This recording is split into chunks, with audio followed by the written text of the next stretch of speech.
Karthika madam, എന്താ നമ്മളിപ്പോ ചെയ്യ?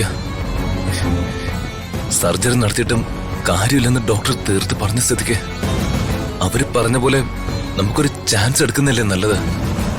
അറിയില്ല രാജു, എന്താ ചെയ്യേണ്ടതെന്ന് എനിക്കൊരു പിടിയും കിട്ടുന്നില്ല. ദിവ്യയും കുഞ്ഞിനെയും രണ്ടാളെയും ആപത്തൊന്നുമില്ലാതെ കിട്ടണമെന്ന എന്റെ പ്രാർത്ഥന.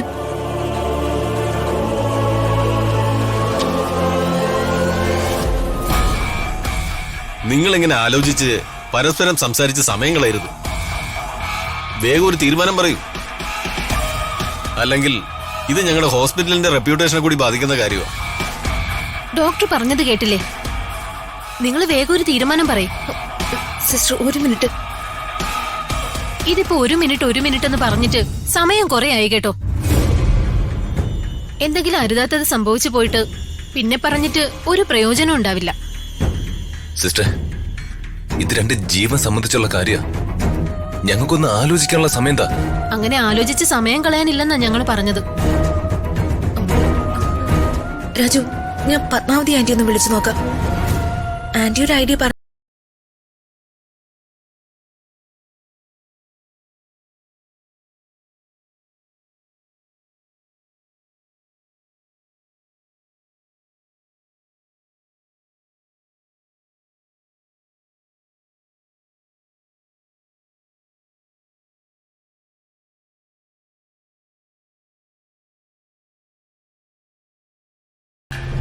എന്താ മോളെ?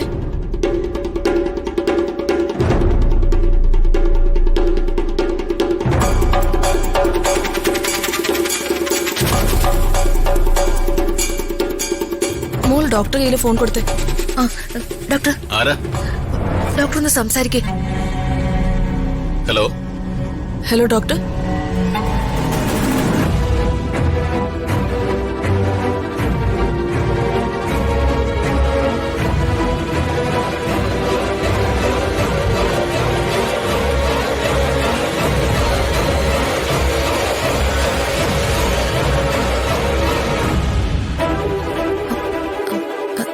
Hello aunty.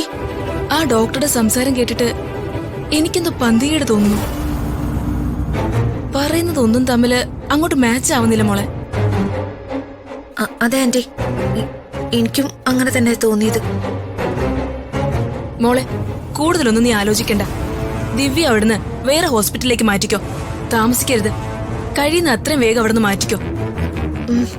ശരി ആന്റി, ഞങ്ങൾ അങ്ങനെ തന്നെ ചെയ്യാം.